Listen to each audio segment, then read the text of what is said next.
राजा जनक सीता मैया कविराज विद्यापति के पावन मृतिका भूमि के नमन करे थे।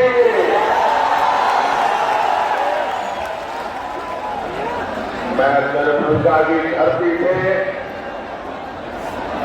स्वर्गीय महाराजा कामेश्वर सिंह जी को भी प्रणाम करता हूं। एक तो मिथिला की एक पुण्य भूमि और दूसरा आप जनता जनार्दन का आशीर्वाद। इससे बड़ा जीवन का सौभाग्य क्या हो सकता है।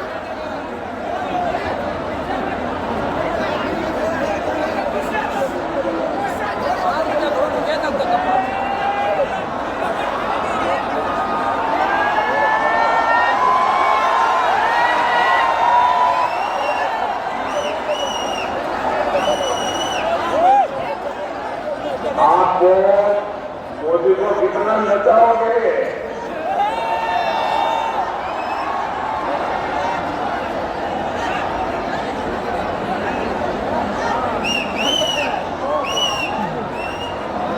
दिल्ली वालों को कहिए वो मोदी को कब्जा कर ले।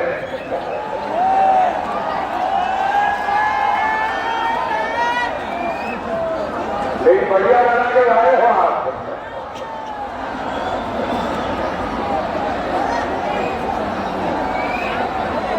आपका बहुत बहुत धन्यवाद जी। बोले भारत माता की, भारत माता की। ये एसपीसी वालों को दे दीजिए।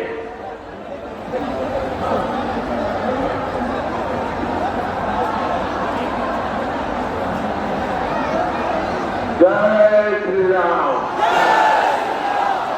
जय श्री राम।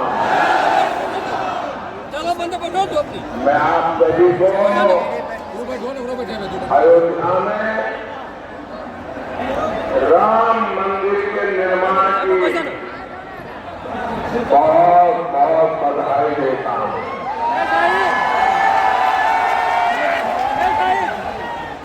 500 वर्षों के बाद हमारा इंतजार समाप्त हुआ। 500 साल तक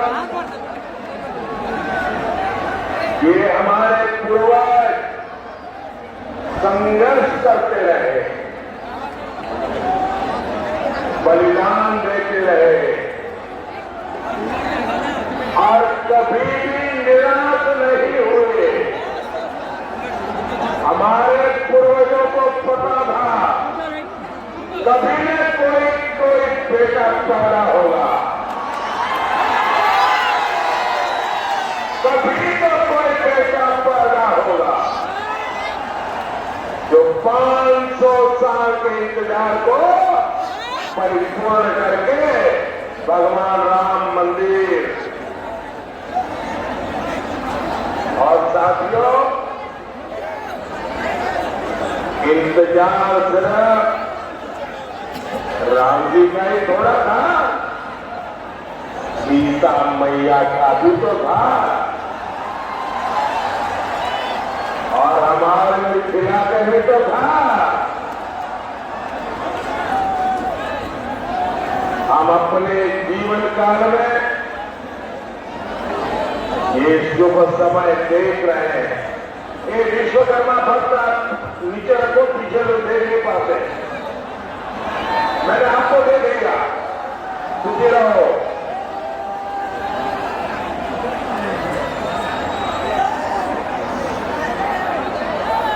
ये शुभ समय ये हमारे लिए बहुत बड़ी बात है। साथियों, जब अयोध्या में प्रतिष्ठा हो रही थी, तब मैंने कहा था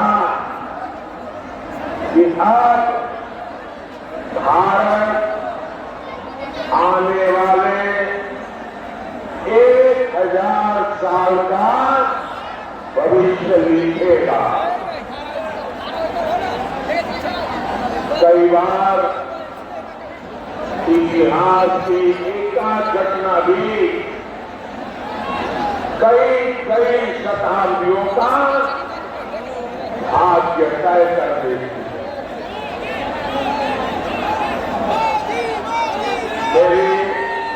मेरी आप सबसे प्रार्थना है, लेकिन जगह छोटी पड़ गई है, मैं जानता हूं आपको तकलीफ हो रही है,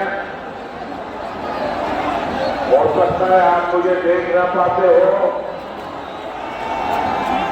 लेकिन उनके लिए हमें क्षमा करें। आराम से जहां है वहां खड़े रह करके मुझे सुनिए, और अगर आवाज कम करेंगे तो मुझे बोलने की सुविधा पड़ेगी। तो आपके आशीर्वाद है, मैं बोलना शुरू करूं, आप शांति रखोगे। आप इतने अच्छे लोग हैं। आज से 1000 साल पहले जब पश्चिम से भारत पर हमले होने शुरू हुए थे, तब किसी ने नहीं सोचा था कि भारत 1000 साल की गुलामी में गिर जाए। जो बिहार देश को दिशा दिखाता था,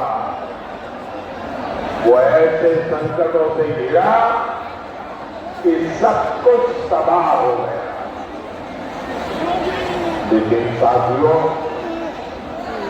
भारत के भाग्य ने आज एक बार फिर करवट ली है। बिहार के भाग्य ने एक बार फिर करवट ली है।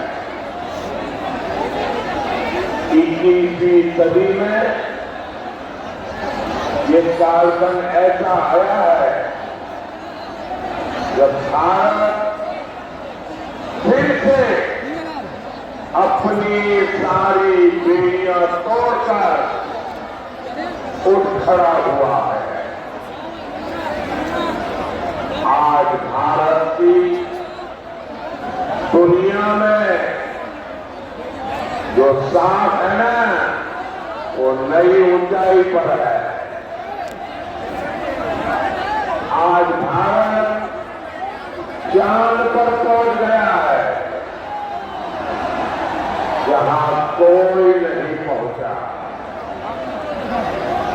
10 साल पहले हम दुनिया की 11वें नंबर की अर्थव्यवस्था थे। सिर्फ 10 साल में हम दुनिया की 5वें नंबर की अर्थव्यवस्था बन चुके हैं।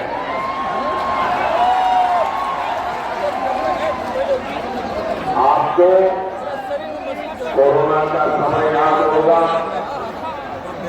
100 साल का इतना बड़ा संकट आया था,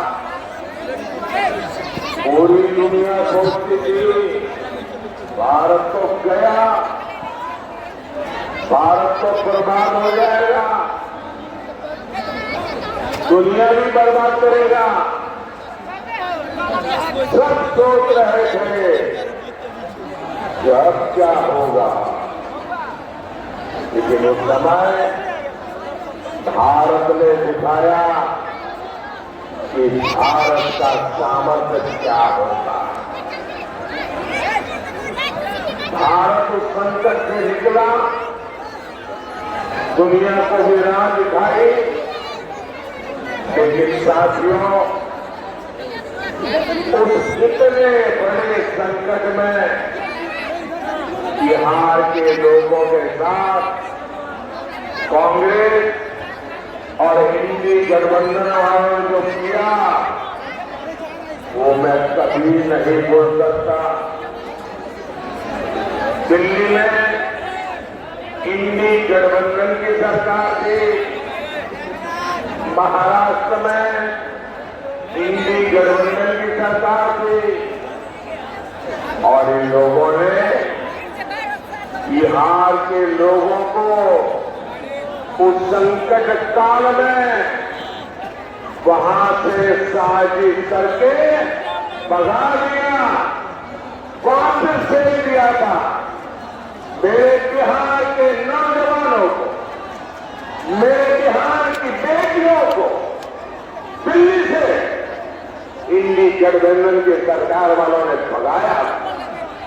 महाराष्ट्र से इंडी गठबंधन वालों ने सरकार ने भगाया था। मैं जरा बिहार के नौजवानों को पूछना चाहता, जिन्होंने आपके साथ जुल्म किया, क्या उन्हें माफ करेंगे? क्या इस चुनाव में हिसाब चुकता करेंगे कि नहीं करेंगे? बिहार के लोगों को बसों में बिठाया गया और बीच रास्ते छोड़ दिया गया और आज यही इंडी गठबंधन के लोग आपसे वोट मांगने आ रहे हैं। क्या आप इंडी गठबंधन का इतना बड़ा गुनाह माफ करेंगे क्या? माफ करेंगे क्या? माफ करेंगे क्या? भाइयों बहनों, मैंने चुनाव में अगले 5 साल के लिए विकास का रोड मैप दिया है। मैंने 25 साल का विजन देश के सामने रखा है, लेकिन ये भी जरूरी है हम अतीत का भी ध्यान रखें। जैसे शहजादे दिल्ली में है, वैसे ही एक शहजादे पटना में भी है। एक शहजादे ने बचपन से पूरे देश को और दूसरे शहजादे ने पूरे बिहार को अपनी जागीर समझा है। इन दोनों शहजादों के रिपोर्टकार एक जैसे ही हैं। इनके रिपोर्टकार में सिवाय घोटालों और बेलगाम कानून व्यवस्था के सिवाय कुछ भी नहीं है। याद कीजिए कैसे बिहार में अपहरण उद्योग चलता था, कैसे बड़े बड़े घोटालों से बिहार के खजाने को लूटा जाता था, कैसे शाम होते ही हमारी बहन बेटियां घर से निकलने में डरती, कैसे नौकरी देने के पहले जमीन लिखवा ली जाती थी। साथियों, आज नीतीश जी के नेतृत्व में एनडीए सरकार बिहार के विकास के लिए दिन रात काम कर रहा है। हमारी प्रेरणा कर्पूरी ठाकुर है, जिन्हें कुछ समय पहले भारत रत्न देने का सौभाग्य हमें मिला। पिछले 10 साल में बिहार में हमने 40 लाख गरीबों को पक्के घर दिए हैं, करीब 1.25 करोड़ गैस कनेक्शन दिए हैं। आज गरीबों को मुफ्त राशन, मुफ्त इलाज मिल रहा है। और अब मोदी ने ये भी तय किया है कि आपके परिवार में बिहार में कोई भी 70 साल की ऊपर के बुजुर्ग होंगे तो आप उनके संतानों को उनकी बीमारी में इलाज का खर्चा नहीं उठाना पड़ेगा। अब ये खर्चा दिल्ली में आपका ये बेटा उठाएगा।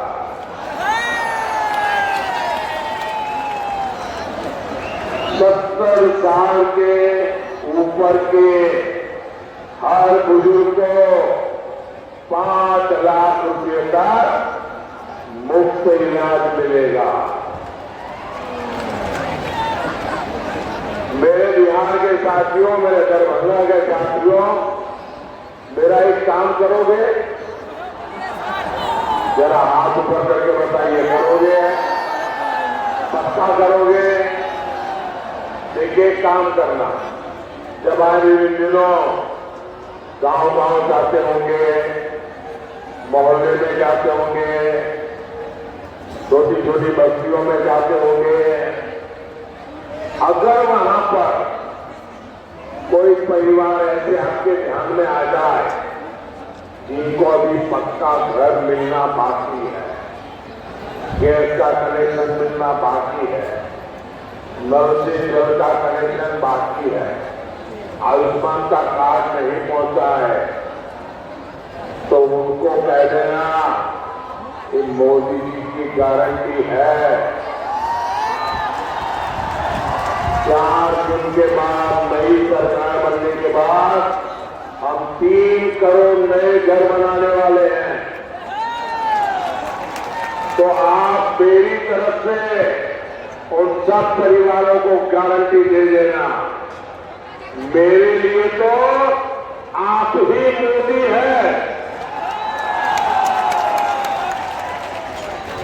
साथियों, दरभंगा का एयरपोर्ट हो, रेलवे स्टेशन हो, अमृत भारत ट्रेन हो, आधुनिक सड़कें हो, हर तरफ काम हो रहा। दरभंगा एम्स की अड़चनों को भी दूर किया जा रहा है। साथियों, जब विकास की बुनियाद मजबूत होती है तभी उद्योग और रोजगार पैदा होते हैं। यहां दरभंगा में आईटी पार्क भी बना, जिससे युवाओं के लिए नए अवसर पैदा होंगे। मिथिला में मखाना, लीची और आम खूब होता है। अच्छी सड़कों और इंफ्रास्ट्रक्चर से इसका एक्सपोर्ट दुनिया भर में बढ़ेगा। यहां के मखाने को दुनिया तक पहुंचाने के लिए हमारी सरकार ने मखाने को जीआई टैग दिया है। साथियों, हमने बिहार में महिला स्वयं सहायता समूह को 42,000 करोड़ रुपए की सहायता बैंकों से दी है। 42,000 करोड़ रुपया। दरभंगा, मधुबनी में 11 लाख महिलाएं इन समूहों से जुड़ी है। दरभंगा में इन बहनों ने शिल्प ग्राम की शुरुआत भी की है और आपकी मधुबनी की पेंटिंग का प्रचार तो खुद मोदी पूरी दुनिया में करता रहता है। आज आगे बढ़ती हमारी बहनों की ये खुशी यही मोदी को मेहनत करने का हौसला देती है। साथियों, आपको पता है कि संविधान में लंबी चर्चा के बाद हमारा संविधान बना, तब एक मुद्दे पर सबसे ज्यादा चर्चा हुई। बाबा साहब आंबेडकर थे, डॉक्टर राजेंद्र बाबू थे, देश के बड़े बड़े विद्वान थे और संविधान में धर्म के आधार पर आरक्षण देना कि नहीं देना, इस पर गंभीर चर्चा हुई और बाबा साहब के नेतृत्व में संविधान सभा ने 75 साल पहले तय किया कि हमारे देश में धर्म के आधार पर आरक्षण नहीं दे सकते हैं, देश को फिर से नहीं बांट सकते हैं। बाबा साहब आंबेडकर ने इसके विषय में खुले आम वकालत की कि धर्म के आधार पर आरक्षण नहीं होगा। इतना ही नहीं,